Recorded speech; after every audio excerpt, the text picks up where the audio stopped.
Hello everyone, welcome back to the channel. Hope you are doing well and fine, and in today's video I'll be showing you Dutch-Bangla Bank how to open account. So without wasting any time, let's just jump right on the video and make sure to watch this video till the end and follow the steps as well. In order to open an account in the Dutch-Bangla Bank, what you need to do first is simply head over and open up your browser, then on the search bar type in Dutch-Bangla Bank and tap on the first thing that is shown to you. Now here you need to choose the type of account. Dutch-Bangla Bank offers several account types like savings account, current account, teen or student account, and nexus account. So select one of the accounts and then decide which account suits you. Now once that's done, what you need to do is prepare required documents. For individual, you need national ID card or passport, original plus copy, passport size photos 1 to 2 pieces, proof of address like utility bill, rental agreement or an ID address, and initial deposit which varies from account type.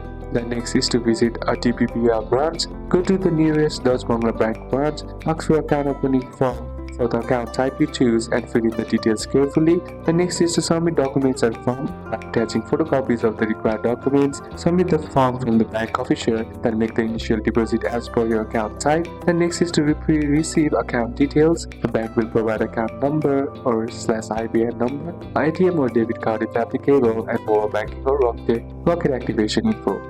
In mobile banking, you may need to register your mobile number during the account opening. The next is to activate online or mobile banking and then start using your account by simply logging your credentials that is used for mobile banking, and you'll be able to use the mobile bank features as well. So these are a couple of steps that you can apply, and that's it for today's video, guys. Hope this video was useful to you. Leave a like if it did, comment down any questions that you have, and see you soon on the next one.